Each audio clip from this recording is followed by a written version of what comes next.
नेमके असेल. आता माझ्याकडे क्रीडा खातं आहे, माझ्याकडे अल्पसंख्याक विभाग आहे, माझ्याकडे अर्थ आहे, नियोजन आहे. काळजी करू नका, मी आज त्या विभागाचा राज्याचा प्रमुख आहे. एक्साईज पण माझ्याकडेच आहे. मी आपल्या राज्याकरता, आपल्या जिल्ह्याकरता, आपल्या पिंपरी चिंचवड करता जे जे काही करणं शक्य असेल ते ते करील. मी मागे हटणार नाही, कारण आपण एकमेकाला बरोबर घेऊन चाललेलो आहे. मित्रांनो, आज वेगवेगळ्या प्रभागातली काय अवस्था आहे मी तुम्हाला सांगतो.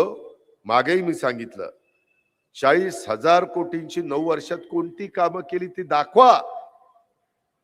9 वर्षात 60,000 कोटीचं बजेट झालं. प्रत्येक वर्षीचा आकडा मी हे केला, बेरीज केली. 20,000 पगाराला गेले. अरे 40,000 कोटी कुठे गेले? कुठं पाणी मुरलं? कुणाच्या प्रॉपर्ट्या वाढल्या? कुणी राजगुरुनगर जिल्ह्यामध्ये, तालुक्यामध्ये जमीन घेतली? नातेवाईकांच्या नावाने जमीन घेत आहे. हे अवस्था. त्यामध्ये 8,000 कोटीच्या ठेवी कोणासाठी आणि कुणी मोडल्या? मी माझ्या 25 वर्षात ठेवी वाढवत ह्या शहराचा विकास केला.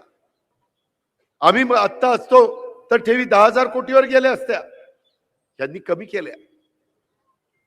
ही यांची कामाची पद्धत. 15,000 कोटींना महानगरपालिका कर्जबाजारी कशा करता केली? ह्याच्याकरता तुम्ही सूत्र हातात घेतली. 70 लाखाचा शीतलबाग पादचारी पूल, हे आपली तिकडनं येतो ना भोसरीला शिरताना, तिथं परवा मडकी फोडली. आपण मडकी केव्हा फोडतो ती तुम्हाला माहिती आहे. तिथं कार्यकर्त्यांनी मडकी फोडली, महिलांनी मला अडवलं. महिला म्हणल्या, दादा मला क्रॉसिंग करता येत नाही. 70 लाखाचा पूल 7 कोटीवर कुणी दिला? काय नाही, एक पूज्य फक्त वाढवला, घरादाराची धन करून टाकली.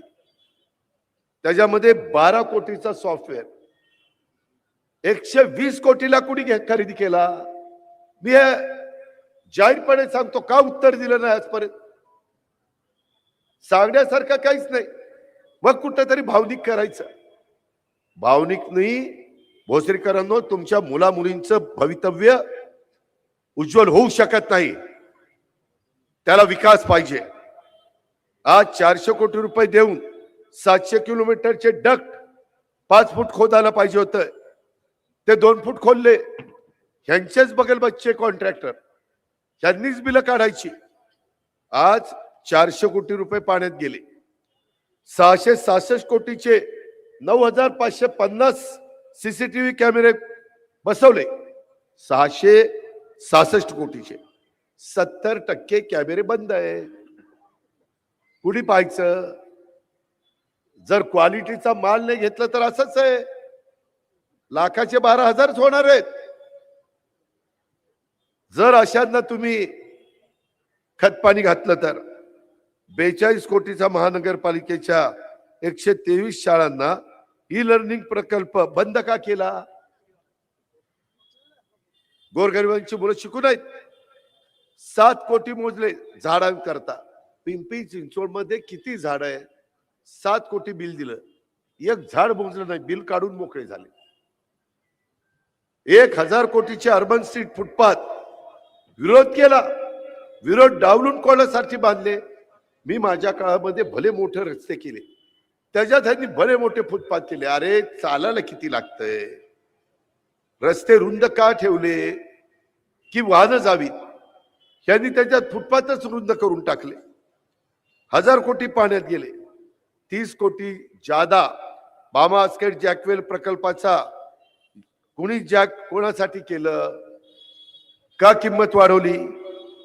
30-35% अभाव. आमचे टेंडर बिलोली जातात, त्यांचे अभाव.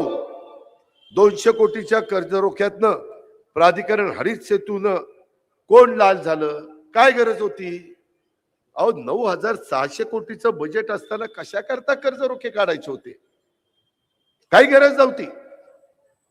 काटकसर केली असती तरी ह्याच्यातनं एवढे पैसे वाचले असते. दापोडी निगडी पाईपलाईन खर्च 36 कोटीचा 72 कोटी केला. मोठे मोठे आकडे वाढवण्याचं काम यांनी केलं. 80% 376 MLD सांडपाण्यावर प्रक्रिया होते, पण पवना, इंद्रायणी, मुळा नद्या अक्षरशः काळवंडलेल्या आहेत. ह्याचं उत्तर हे देऊ शकत नाही. अहो मित्रांनो, मधी आम्हाला काही लोक भेटायला आले. कुदळवाडीत उद्योजकांना रस्त्यावर वाढलं, रडतायत. ते म्हणतात की दादा, कुठं सोनं दागदागिने मोडून व्यवसाय सुरू केला, कुठं तरी आता चांगलं चाललं होतं, एक दिवशी मशिनरी आणली, सगळं पाडून टाकलं. काय मिळालं पाडणाऱ्याला? काही रहिवासी यांच्यासह उद्योजकांना कोणती संधी दिली नाही. थेट कारवाई. त्यांचा संसार रस्त्यावरील आणण्याचं पाप कुणी केलं? अहो ही लोक संसार मोडणारी लोक आहेत. मी संसार उभा करणार आहे. तुम्हाला मी कारभारी पाहिजे का तो कारभारी पाहिजे? हा सवाल करायला मी तुमच्याकडे आलेलो आहे. माझ्यात तेवढी धमक आणि ताकद आहे.